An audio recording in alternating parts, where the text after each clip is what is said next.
I could watch that film on mute with no subtitles and still have a good time. Probably be a better way to watch it.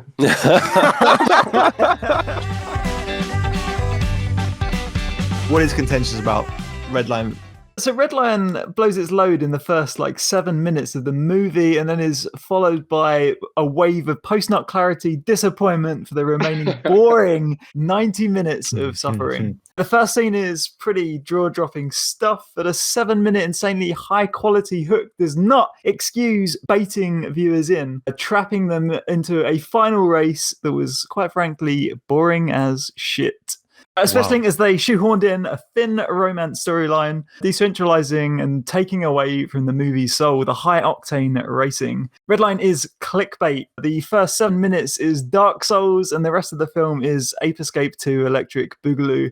Finally, as a feminist, it's kind of cruel to see Sonoshi, who's worked her arse off her whole life, win this race, and then fuckboy JP slumming his way through fixed matches, yet the patriarchy is the one to quite literally carry her in his cockpit, the helpless Sonoshi, the damsel in distress, across the finish line. I am triggered. Holy guacamole. That's a serious indictment. But thank you for that. It's great to establish ourselves as the #1 feminist podcast on anime. Appreciate that. Before we get right into it, because everyone's racing to go. Jack, why don't you kick us off? What is Redline? Redline is a 2009 film from Studio Madhouse, directed by Takeshi Koike. So the first thing I've ever seen that he directed was actually The Animatrix. Did anyone ever watch The Animatrix? Yeah, I did. Yeah, that's a good one. He did a world record about a sprinter who runs so fast he breaks out the Matrix, and it is a fantastic episode. Went on to continue working with Studio Madhouse and created Redline, his directorial debut, and went on to make Lupin the Third, Fujiko Mine, which was also fantastic. And written by Katsuhito Ishii, who I don't know so well, but I think he did the character design for the anime parts of Kill Bill, which also fantastic. Yeah, that was real good. So they joined up to make an anime sci-fi film. Early 2000s. It took them a long time and a lot of money, 7 years, to tell the story of Sweet JP, a racer, and his goal to win the race of the Red Line. 7 years later and a lot of money, the film came out. It was brilliant. It didn't do that well, as far as I'm aware, but it's gone on to become something of a cult classic. And is one of my favorite anime films. Whoa. Definitely, but one of my favorite anime films by far. I bought this on Blu-ray before I had a Blu-ray player. That's how much I love this film. Wow. We were. Jesus. That's right. Cool. So this is it's like a racing anime, sci-fi. So we could talk about car racing, right? We're talking car racing. We're talking like wacky races. Okay. Dastardly and Muttley style. Like cars with guns, ridiculously over the top, kaleidoscopic visuals. Yeah, we'll get into it in depth. But yeah, it's kind of like Scooby-Doo meets Diddy Kong Racing. Man, I'm down for Scooby-Doo meets Diddy Kong Racing. Yeah, I'm up for that. F-Zero, not Diddy Kong Racing. Hey, I like all those things, man. All right. Okay, that sounds pretty exciting. So why don't we go around? Because my understanding, everyone this week rewatched it. Let's talk about what's everyone's top line. Hassan, what do you think about Redline? Well, I hadn't actually seen it before I watched it today, and if we weren't doing a podcast on it, I probably wouldn't have finished it. Yeah. So like Healy, I did find the first 10 minutes. I thought it was pretty good, like good animation, but the storyline for me throughout the whole thing is basically non-existent. It's not like there's nothing terrible about the storytelling. They don't do anything egregious, but there's nothing really there. It's just it's a basic racing storyline. I've seen more depth in like single episodes of other animes in terms of story in 20 minutes than they've managed to do in nearly 2 hours. And the fact that they've actually spent 7 years on this it's mind-boggling to me. Like I can see it in the fact that it's been drawn, or I've been told it's been drawn. Everything's been drawn by hand, and I appreciate that. It's good work, but I just don't see how that's what you've come out with story wise after 7 years. Oh well. Well, like I can almost feel Jack about to explode right now. So I'm going to unleash him in a few seconds. So do you know what? I think you touched on a great place to start, actually, the story. So let's have a little discussion about the story, but let's start off the discussion story, because I've heard this mentioned twice now. What is so magical about this first 10 minutes of the anime? Like, I want to know. Let's start there. Starts with a race, Okay. and it finishes with a slightly longer race, which isn't actually as good. There's not as much action, or the actions. I know it's very obvious what's going to happen, but the action, it looks very nice. So it's a lot bit. I'd say it's quite a lot of style over substance in that regard. That opening race is literally probably the best opening segment of any anime, either show or film, I've ever seen. It's like pure intensity for 10 minutes straight. But to say that it leads through to another hour and a half of greatness would be the biggest ball-faced lie ever.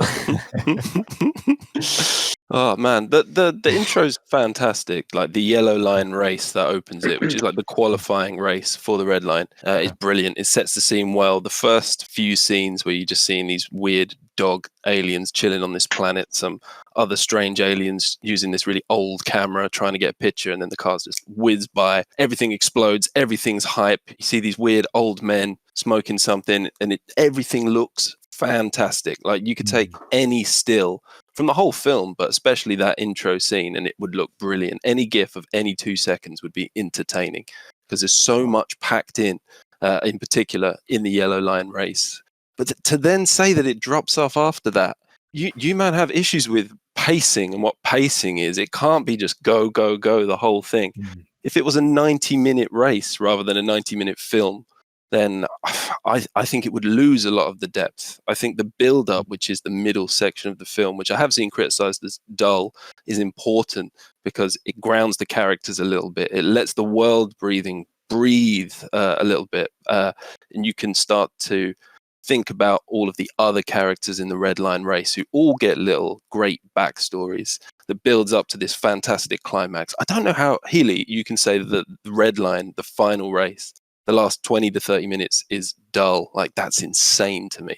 You can call it a lot of things, but not dull, surely. It just feels weightless and insignificant. Do you know what it feels like? It feels like they made Redline and they made this massive pitch and did this sick pilot 10 minutes and got all the execs on board and got a shit ton of money behind it and said, we'll deliver this in 2 years. But instead they made that sick 10 minutes at the beginning. Then they hit the pachinko slots in fucking Akihabara for 7 years and just put out whatever. I'll give you the last like couple of minutes of the film, of the 150-minute run or 140-minute runtime or whatever. Yeah, there's a good like 40 seconds at the end, which are all right. Nah. 102 minutes. It's not even that long. It's a lean film, man. It's an efficient film. It does something with every second of its time, including the middle section, the downtime on Europass, which is the planet where all the races are chilling before the big race. My bad. I thought it was 140, an hour 40 minutes. It felt like that. Really, what I don't understand is like, so what is it about the story that you find boring? Like, you say you don't rate the race at the end as much as Jack does, but what is it about the structure of the story or the idea of the story that just doesn't cut it for you? Okay. The story, like cutting aside, we've talked about the opening. After that, lead it for what it leads through after the opening visuals would be 20 minutes of absolute nothing from after the first race finished, the yellow line, into the next like fight scene. There is 20 minutes that might as well be just dead air. Absolutely nothing of any consequence happens. It's like he goes to a different planet. They've just essentially done like a 20-minute bus ride and used it as filler for the film. Do you know what? As well, the runtime was supposed to be 30 minutes shorter than what they published. Why didn't they just make it 30 minutes shorter and cut out all of this fluff? So that period, that 20 minutes or so between the yellow line ending and them getting on Europass, that planet, I don't think it's 20 minutes. I think it's more like 10. But you've got the scene where JP's in hospital and Frisbee comes to see him, which is one of the very rare times where Frisbee and JP are actually on screen together, but they do so much with that time. You can get such a sense of their friendship and the stress that Frisbee's mafia ties and race fixing is putting on them. They don't talk to each other when he first comes in. JP pretends to be asleep. Then they both say something at the same time, and then they're both sort of bickering back and forth. They do so much with that you get a sense of what their relationship is that carries you throughout the rest of the film, and that's their main scene together, just the two of them. So yeah, I don't think you could cut it. Arguably, but I mean, firstly, Frisbee. His name's Frisbee. That's a Do you great reckon name. they flip-flopped on, do you reckon they flip-flopped on that on the over the fucking 7 years of production? That is ridiculous. That is not a name. Also, It's a great name. like you get all the solid through lines for his character in the initial race. In the first 10 minutes, you see the mafia boss. You see the screws getting put onto Frisbee. You see like him talking about JP and kind of what their relationship is. There's no need for this drawn out dead hospital bed scene where absolutely nothing happens. And then after that as well, it's the slow introduction to Sonoshi. Yeah, it's just so fluff filler, slow paced, dead. I have to agree. If for something that's taken, it's just the time put in to what's come out the other side. In terms of story, like take aside the fact that it's well animated, they must have stopped writing the story after like 6 months, and then the other, because in Japan they're working like 350 days a year, 8:30 a.m. till 10:30 p.m. and I can't believe they've done that over 7 years, and that's the story that they've come out with. I just think it's like Ely said, I think it's just weak. It's weak. It's fluffy. It's obvious. It could have been done in less time. I think what you're saying about it being obvious, I mean, it doesn't do much to, like, you can guess the ending pretty quickly in the film, probably from looking at the front cover of the DVD. Like, they don't take any huge risks in the story, in that it's just a straightforward romance. You've got this guy who wants to win a race, and he wins a race. Like, if you take it down to its core themes, then yeah, it's not doing anything storytelling wise that's that revolutionary. But that's because everything else it does is.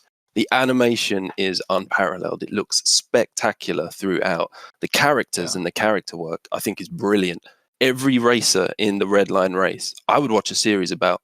And each one, even though they haven't got a huge amount of screen time, you're interested in, you're invested in, you've got an idea of what their goals are, what their personality is. I think they do so well at introducing these characters, again, with very little screen time, and getting them to a point where you care about them. It's not just there's JP, Sonoshi, and Machine Head racing, and then 7 filler. You've got 8 racers, or some of them in pairs, and all of them matter. So although the story might not be the most revolutionary thing, I don't think it needs to be when everything else is so good. I've got notes on the if we're moving over to characters, my notes on characters are bland, milquetoast, beige, forgettable. I can go on. None of those things can be true, surely. All right. Before we move on to characters, I just want to flag one thing that I've heard mentioned quite a few times now: the idea that this took 7 years to make. Now, I don't know about you, but like, does that matter? Like, I'm curious. I'm actually quite curious. Like, does one care? Does the audience, do they even have to know that it took 7 years to make? Like, name me an anime film that you really like. Tell me how many years that took to make. Most of us don't even know, right? Why is that so important to you? Just sets expectations, doesn't it? Yeah, and I think also in terms of just if you're working on it for 7 years, I'm assuming you've got time to like develop your story or try and think of a different angle. Mm-hmm. But apparently, if that's how long it takes to animate everything by hand, then okay. But I would have expected something more fleshed out when I'm being told this is like a cult classic or this or that. I don't really. I was looking at even just the anime that anime house. I don't think I like many of their films, to be honest. I don't. What, Madhouse? Yeah, I don't think I like a lot of their films. I was going through the list. Nah, they've done so much. There's got to be some stuff like Ninja Scroll, Trigun, Death Note, Paprika. That was great. One Punch Man. Like they've done so much. I was just talking about the films. I like Ninja Scrolls, but but like back to this one, I do think the story is almost non-existent. And for me, I don't love car things in general. Okay. Like outside of Mario Kart, my interest in cars is very limited. So for someone like me, where I'm not just going to be buzzing off just the fact that these people are in a race, then there's not a lot there story wise. But again, it does look amazing. Interesting. I just feel like with the story, before we go off of story, for a start, it's like in the final act, in the final race, they're kind of just ticking off all of these different plot threads. Like, okay, JP and Sonoshi beat the bioweapon. JP and Sonoshi beat Machine Head in the final race, and they disable the match fixing and save Frisbee. Like they're not intertwined storylines at all. It's literally just going down the list, ticking them off. And also, it's like you could have had the same story essentially without the Robo World military involved at all, and it could have just chronicled more races and JP and Frisbee fucking the system and like going against gangster institutions and match fixing and this drug baron. Like it could have been so the much Robo more. World government is redundant. Definitely, I was going to say that as well. It's like I don't know. I feel like they added it in at the end to fill time or to just give more depth. Try to give more depth to what was a flimsy premise. I think that's an integral part of the plot, the Robo World thing. I think a lot of the story that you get from this film and a lot of the enjoyment I get from this film, you pick up in the background. Robo World being a big part of that. Like, it's not just about JP winning the race. I think it's jokes that Redline decided to basically hold their grand finale race on Nazi World. Even when the Nazis were like, you can't do this, they were like, we're just going to do it anyway. We're going to figure out a way around it. We're going to take bets on it. We're going to embarrass you. That's great. That's a hilarious plot point. It's giving some depth to the galaxy that these people inhabit. You've got these weird Nazi planet. They're talking about sort of they very quickly sort of set their stall out when you see them. They're quite obviously Nazis, but also they're talking about Europass being a planet they donated to refugees and how they were really upset now that the Redline racers were using that planet to sort of hang out before the race. Like cursing their generosity. I think that's where you get a lot of the plot from thinking more about the other races and the worlds that they come from, and the little snippets of story you build up more in your head. So it's not just about the JP Sonoshi love story, though that is the core of it. I think there's so much else. You could just look at a still from this and think, what the fuck is going on there? What are these guys doing? What is this little chicken creature doing? What is that weird monster that's selling cigarettes? What's his backstory? Who turns up at the end and puts all his money on JP, which is great. There's so many little touches like that I think the story comes from the background. It comes from the characters, that you don't need there to be loads of characters just dumping exposition on you. And I think if you take Robo World and that out of it and just make it about racing, I don't think that strengthens the film. I think that weakens it.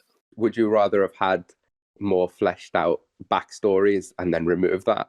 And then you know who's racing, and then you, instead of having like little snippets of other people's stories that are like other racer stories, rather have a longer history than just remove that. Would you rather that? I don't know. It's hard to tell. I've always thought, what would it be like if this was a series and had the longer run time to delve more into the other racers, maybe looking at the other lines leading up to the yellow line. I think all the whole system and who sets up the red line. Like, who are these people that have the pull to just drop this race on planet Nazi and rope in all these other guys? Like, I want to know who the people who set Redline up are.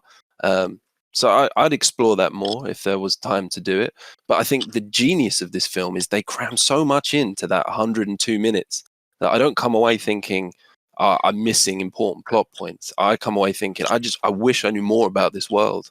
I think it's what you want to take away from it. I was coming in looking for like a Captain Falcon, like, I don't know, adventure, and what I got was like a diluted Star So yeah. It was very reminiscent of the pod races in Star Wars, which is I don't really like that bit of those films either. Well, That's hold up a mad. minute. Everyone loves pod racing. Yeah, everyone loves pod racing. Everyone loves the pod racing game.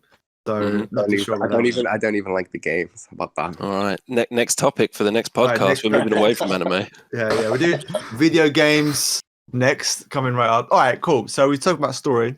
Some really interesting points there, and we want to now talk about some of the characters. I know some of you mentioned there was like a love kind of storyline as well, and that the Redline has like a host of races, and so when discussing the merits of this film, what is it about the characters, Jack, that you really like? Maybe you could talk about one, you can talk about them as a group. How do you feel like the characters in Redline? I rate them. I think JP is a pretty, as I said, same with the story. He's not doing, I don't think, anything interesting. He's just cool. He's a cool, nice guy. He's not probably he's one of the least interesting characters in the lineup. If we just look at the 8 races at the end, I mean, every one of them is cool. When Healy's saying ridiculous stuff about them being boring, you can accuse him of a lot of things, but not that.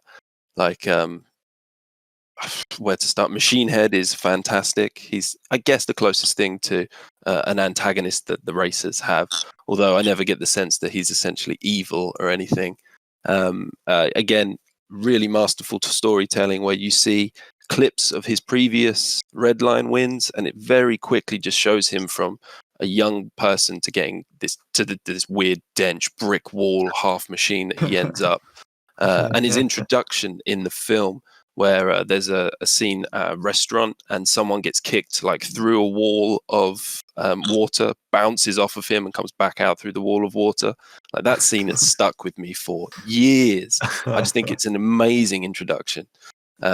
Again, such a lot of characterization in such a short space of time. And in all interviews, he's hanging around with this tiny, dainty little dog, and that just adds another weird layer to him. Who else? Lynchman and Johnny Boy, brilliant characters. I think they're supposed to be bounty hunters.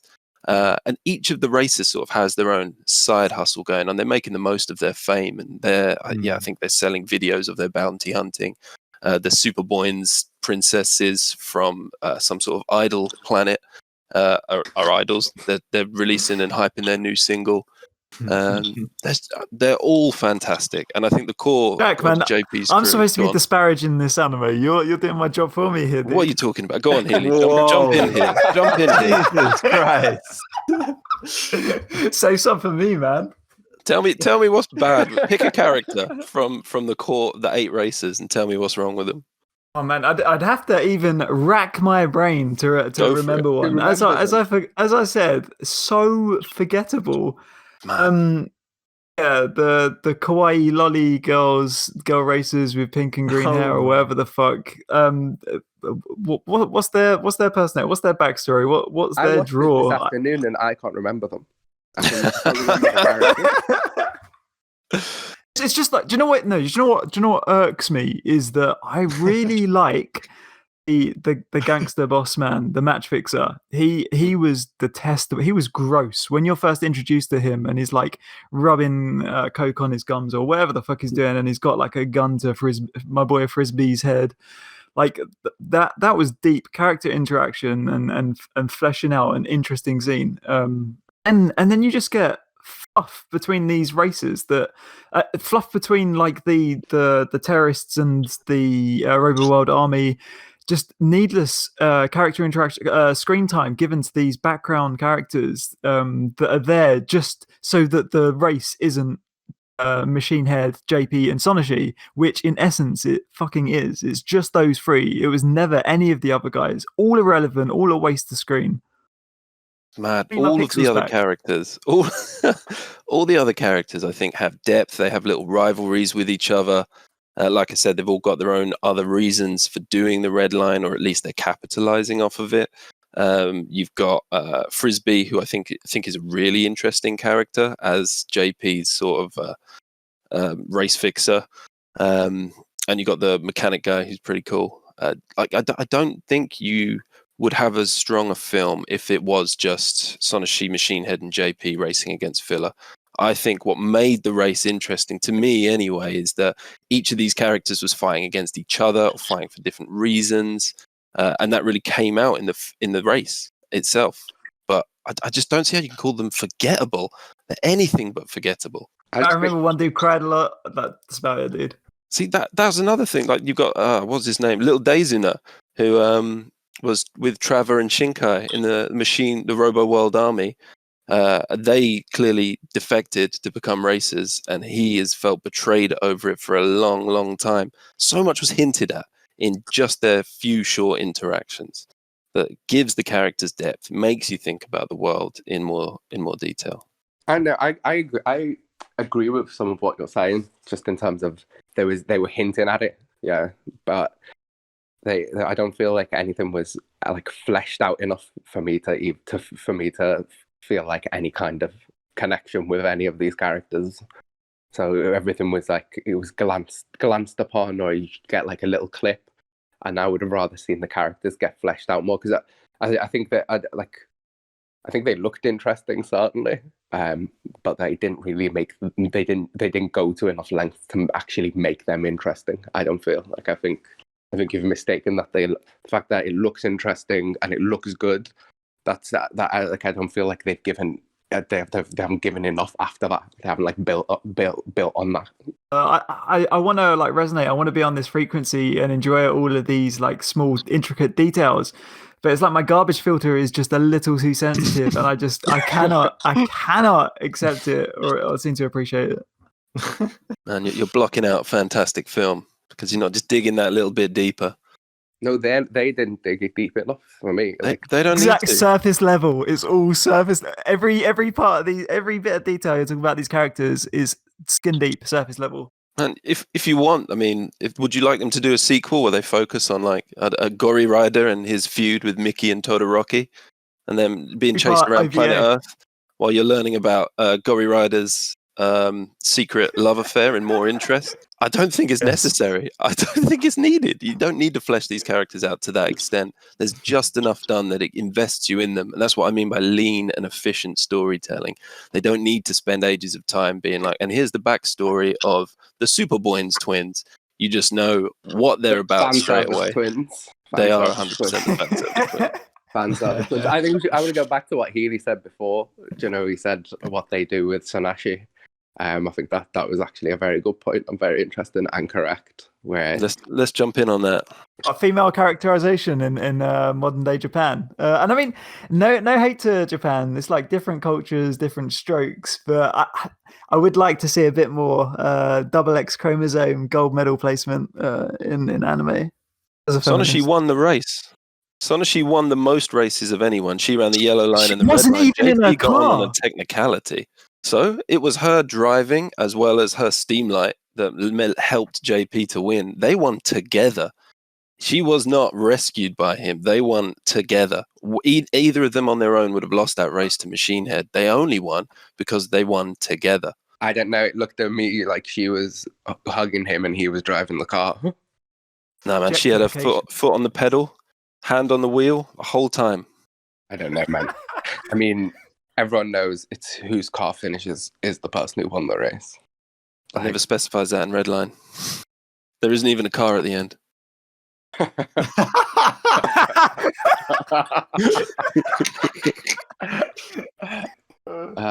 Love story is thin as well, super thin. Again, thin, I disagree. You could maybe say, I don't know. You could maybe say it's a bit shallow, but I like the idea that JP kind of was a wannabe racer, but he was looking in from the sidelines until he saw Sonashi and how much she was willing to give to win, and rose to that challenge. And he's always idolized Sonashi. She didn't know who the fuck he was, really, but he's always idolized Sonashi from a young age, and he expresses himself through driving. So the only way he knows to get close to her and to gain her approval is to win, is to race her and to speak in her language. Essentially, I think Sonashi and her determination is what made JP who he was, and he's just been on a route to try and live up to that, live up to the example she showed back then his whole life, and this was the culmination of that. I love that. You say communication and speaking her language through driving. I call that mansplaining and patriarchy. Like Oh my lord. Wow. potato. So what you did you find the female character like it was like wasn't empowering enough? Is that what you're trying to say? Like that she was like a side thing in the whole story? Because from what Jack's trying to explained, it sounds like it's actually quite an interesting way to develop a love story actually through this kind of the language of driving, that kind of stuff, and the idea that they finished it, in some sort of cooperative way. I think that's quite interesting. That's just Jack's given a very generous reading of it. Because Jack's a deep guy, but even the first interaction where they meet, he saves her when they're in the restaurant, and like he steps in and saves her. So they set her up as that damsel in distress type of character from the get-go, and I feel like that's how they finish off as well. Every scene, she's derping around in the restaurant. She can't eat her food properly, and she has to get rescued by JP. Yeah. The flashback to the first time they meet, she fucking crashes out. JP's just laughing at her. The final scene, Jack says, "Oh, they finished together." Like her hands weren't on the steering wheel. That's not driving. She was planted around JP, like eyes closed as he did the job, as he made their dream. Come to fruition. And this is like as well. At that point, it comes like surreal, and her clothes are stripped away, and they form an embrace, and all of that bullshit. Like it's just gender stereotypes, and yeah. Hang on, Wait, her clothes get stripped away. Does that actually happen, or did you imagine this? I'm pretty sure that doesn't happen, Healy. I think you're watching something a bit different. What clothes? She's basically walking around in like a pair of hot pants. The whole thing, like racing trousers, I'd call those. Also, like I don't want to hold anyone accountable for their past crimes, but like I do recall last week, certain people on this podcast arguing that the nudity in Kill la Kill was not only essential, but if anything, downplayed and should have been exaggerated. Now all of a sudden, it's there's even where's this they coming have her topless. Why is she topless in that scene? Exactly.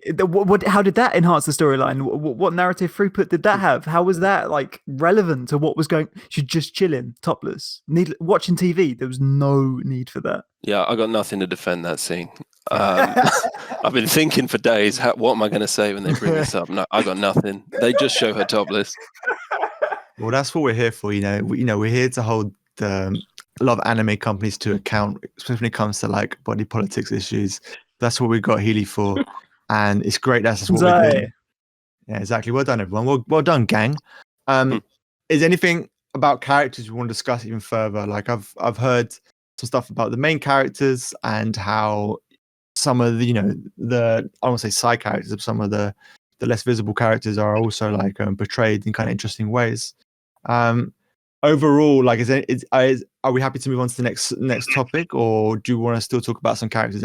Anyone burning things people want to? I've got nothing to say about the characters because there's and I watched it. I'm not joking. 4 hours ago, and I can barely remember them. So I've got very little to say. I think that's all that needs to be said from you. That's good. They all had a big impact on me.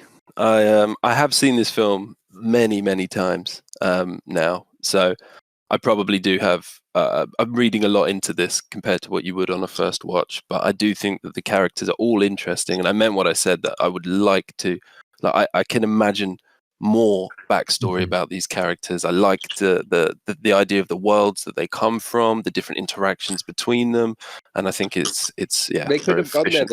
They had like an hour and a half, right? They can't do that.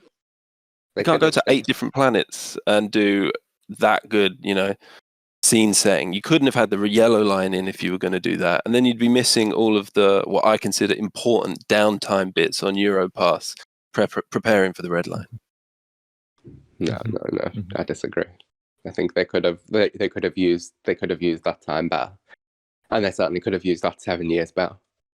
Oh, okay. Talking about what the company was busy doing in 7 years.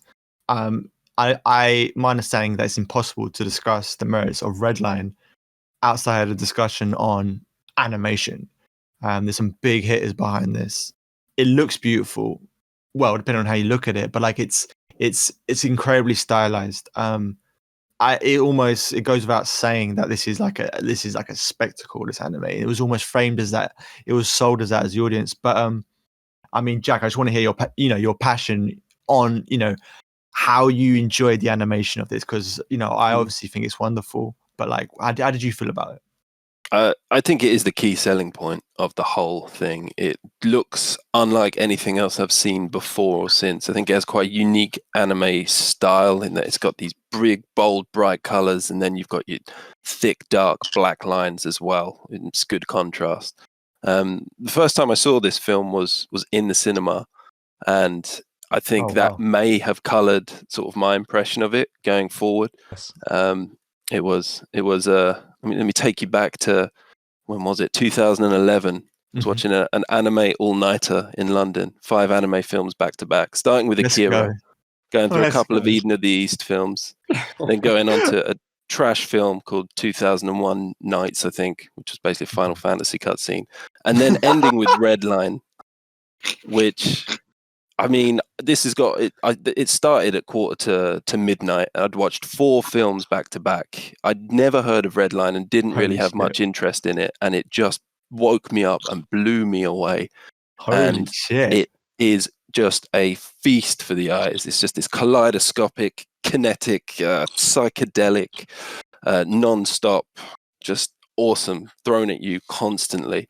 The way that the races move, the sense of the speed that you get, the different mechanisms on each of the cars, like the nitro, where they have to pull this little thing up. I mean, I'm going to describe it really badly, but then they throw in the nitro capsule, it gets exploded into this water, and then you follow it through the car to explode out the back. It's all very over the top, and I just think it's so good and so entertaining. And every time I've watched it, you may have been there at the cinema. I'm just curious if I fell asleep and completely erased this from my. You may have been there. It's likely. Okay, come on, guys. Surely you can't hate the animation. No, absolutely not. I mean, if I would watched it in the cinema, maybe I would feel like slightly different to how I feel. But the animation. There's not much to argue with what Jack said. As in, the animation is on point, and it's like it's supposed to have been all hand drawn, so no CGI whatsoever, and even like the way they do like the slow motion is sick. It's perfectly animated. I can't really debate that. I would have liked to have watched it in the cinema. Maybe it would have held my attention longer, but nothing but good things to say about the animation. And who did the animation? So who's responsible? Is it like a specific animator? Is it Madhouse, or how does that work? How does animation work like that? Like who takes the credit for that? I mean, I guess you had the guys, right? I mean, I guess they've got like, they'll have like one main illustrator who drew like the one shot pilot. But then they'll have like loads of people working on it, obviously, because you can't draw that many images on your own. But I think the credits to what's his name? What's the guy's name? I think Takeshi Koike did a lot of the animation and storyboards, I think. He was the director, I believe. So it's his vision for how the film turned out. So it doesn't matter who you've got on board for animation. It's like the director's final, like what he wants to produce and what he sees the final product as. That's what you're going to get.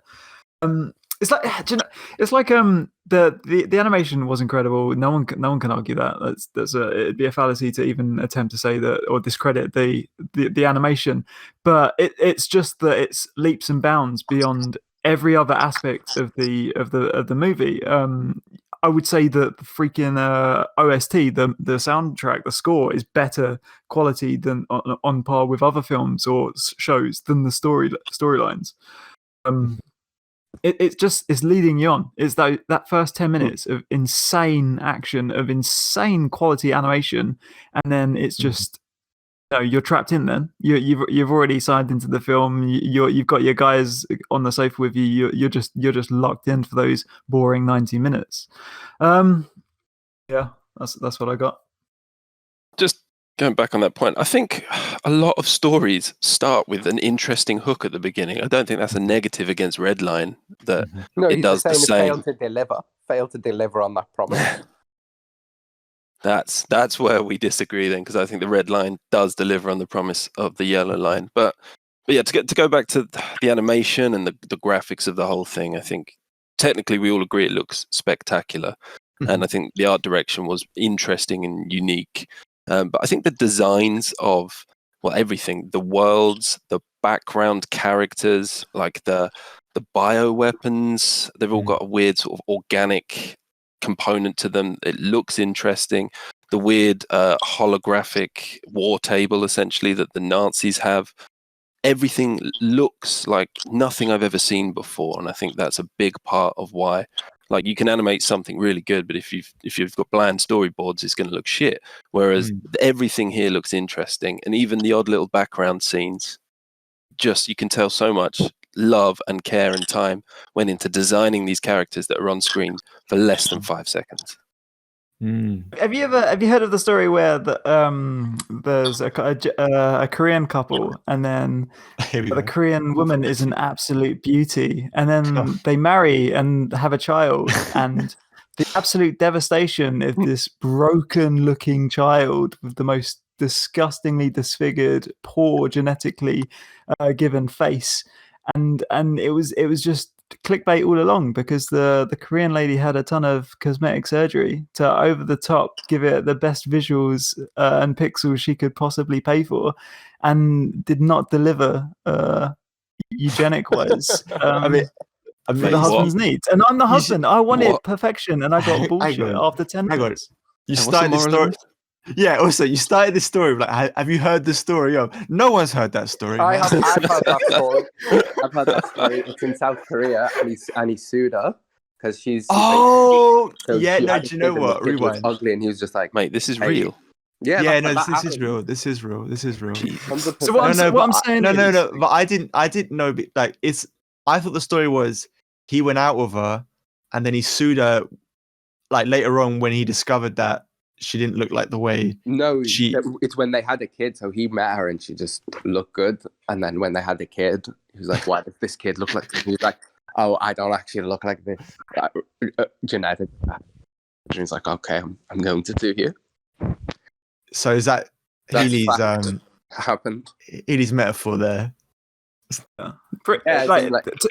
My metaphor is that it should have been a 10-minute tryst with this Korean lady, and if this was a 10-minute short film animation, literally 10 minutes as like a spectacle to be put on at a film festival, it would be probably a 10 out of 10. But because they did 10 minutes of sickness followed by 80 minutes of bullshit, it drops down to like a 7, 8 out of 10. You're giving it a 7, 8 out of 10, yeah? Saying the So I would say 7.5. That's quite high. That's high, right? That's pretty high. But look, I wanna open up the conversation on like animations just a little bit. So from what I'm hearing is that there's a clear line between the story and the animation, or like, you know, how the anime looks. But I do wonder, like, in your experience, has there been fantastic stories that have been ruined with animation? And, you know, can we not see storytelling and animation to be part of the same thing? Do they not complement each other, right?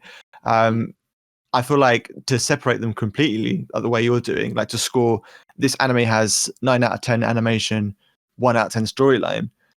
Is that, I don't know, is that a sensible, is that a realistic way to like to assess the merits of an anime? Like, surely the two complement each other. I mean, I don't know. I'm asking the question. What are people's thoughts on that? No, it would be, there's some things which, even though the storyline is great, are unwatchable if they're poorly animated, like some of those the new Berserk animations. Yeah, that's what I was they're unwatchable. I love that. Yeah. So it is important that the things look right. But in this instance, like it is very skewed. But Jack's brought up some interesting points just that in terms of like all the things that are in the background, and like I would based on what he said, I would maybe give it another watch. Maybe I've missed something there, but it wouldn't be for any other. It wouldn't be to watch the story. It'd just be to look at the pictures. It wouldn't be wouldn't be to listen to anything. I don't think, but he's brought up some interesting points. He speaks very passionately about it. I think you can get to the end of 4 films in a night and then watch this, and then to have that kind of impact. So maybe we've missed a trick, but for me the story just isn't there when you compare it to like other anime movies, or like say the storyline in any Studio Ghibli film compared to this is just, it's not even in the same stratosphere. It's not even it can't be, it's incomparable. So in that sense it is disappointing. It does fail to deliver there. I think that's a really interesting comparison looking at Ghibli films, which the depth of the storytelling there is ridiculous compared to any film, but particularly compared to Redline. Plus, they've already got the spectacular animation as well. I think Ghibli's a special case, definitely. But I think this film set out to do something very different to what any Ghibli film did, and it is meant to be a lot of style over substance. But like I said, I think it's better animated than a Ghibli film. Yeah, I think it's got what I consider a more interesting art like a style. unique style. Yeah, definitely. Definitely. But yeah, they're very hard to compare, and I don't think that Redline set out to do what a Ghibli film does. It set out to be this sort of high octane adrenaline rush. The amount of story that you can get into an hour and 40 minutes, comparatively, one's delivered fully fleshed out characters and like a fully fleshed out narrative structure and obvious things happening along the way that aren't obvious.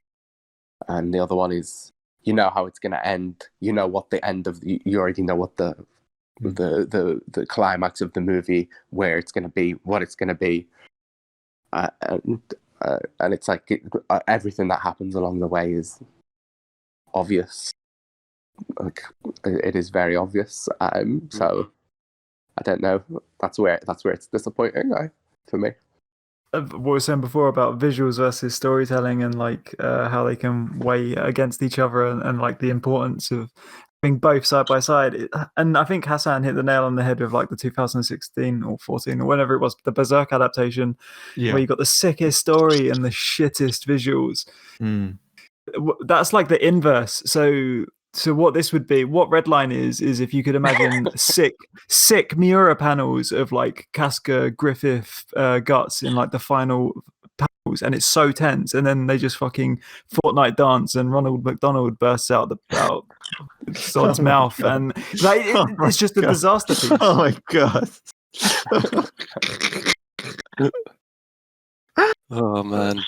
I think in Redline, like you can't separate the story from the visuals the same way you can with Berserk, because you've got the story in its manga form, and you've seen it animated previously, and then we saw the travesty that was what they did to it.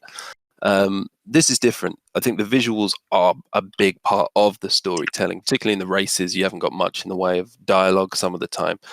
You're getting the story through the visuals entirely. So if the visuals were shit, if they had bland characters with dull, nothing backgrounds and an uninteresting, unimaginative animation style, then it would suck.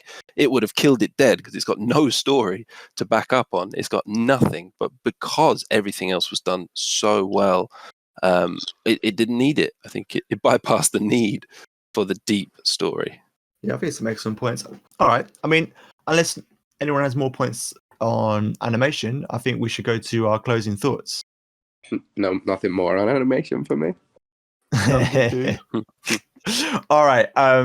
Well, I've heard some interesting points. I'd like to give my views at the very end. Hassan, why don't you give me your closing thoughts first? We'll go that way. Yeah, for me, would not recommend to another person to watch. I would say there's better ways to spend an hour and 40 minutes watching anime than that. Maybe it was someone who was interested in like a good animation style, or we might find that aspect. But if someone asked me for an anime recommendation, it wouldn't be this. So all style, no substance for me. Healy D. I would say if I would recommend people to watch this, but what I would recommend them to do is to hit me up, and I'll make my own spicy director's cut. I'll take out all of the dialogue. I'll keep the score and orchestral soundtrack in. I'll speed it up 1.5 times, and I'll cut out every filler scene. Probably reduce it down to about 25 minutes, and give them the 25 minutes of their life. Yeah. Holy fuck, man. All right, Jack. You're a final year art student. You just presented your final piece to your tutors, who you've been pleading for their approval for 3 years in your degree. They just they just completely spat in your face. This is shit. Your artwork is a pile of crap. What are you gonna say to them, Jack?